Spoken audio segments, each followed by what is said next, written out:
सीमा 5वीं कक्षा में पढ़ती थी। पढ़ने लिखने में बहुत कमजोर थी।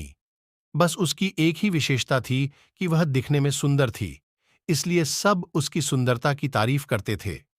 सीमा को इस बात का घमंड हो गया और वह ऐसी लड़डचकियों से नफरत करने लगी जो सुंदरता में कुछ कम थी।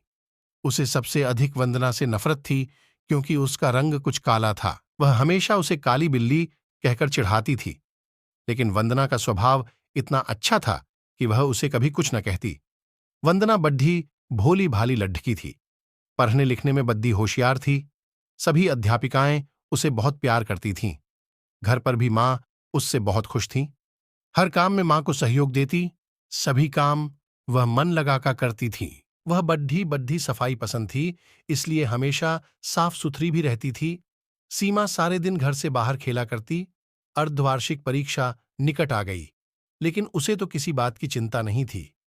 एक दिन सीमा सवेरे अपने घर से बाहर निकली। उसके पापा नई गेंद लाए थे, इसलिए वह बहुत खुश थी। वह सीधी अपनी एक सहेली दिव्या के घर गई। दिव्या उस समय अपने घर की सफाई करने में मदद कर रही थी। सीमा को देखते ही वह बोली, आओ सीमा, दिव्या, चलो बाहर खेलने के लिए चलते हैं। नहीं सीमा, मुझे तो अभी बहुत काम करना है। फिर सवेरे सवेरे पढ़ने का समय होता है। मैं शाम को खेलूंगी।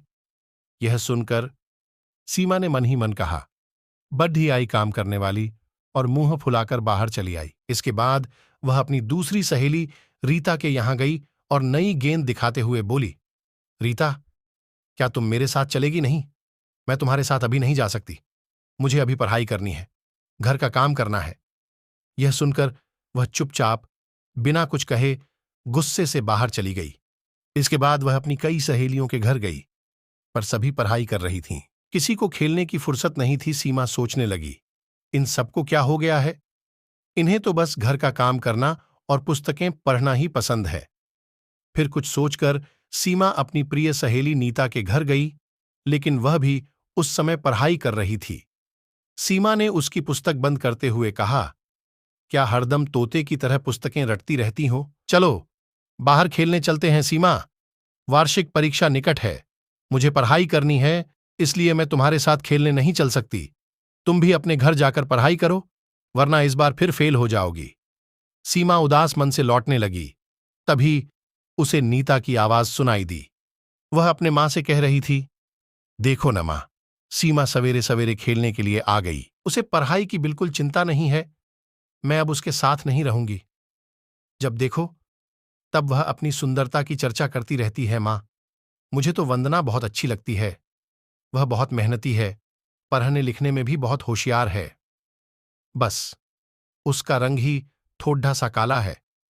यह सीमा तो उस बेचारी को काली बिल्ली कहकर चिढ़ाती रहती है। यह सुनकर उसकी मां बोली, नीता, सुंदरता रंग से नहीं, गुणों से होती है। अच्छे गुण ही वंदना की सुंदरता है। सीमा इसके आगे कुछ न सुन सकी।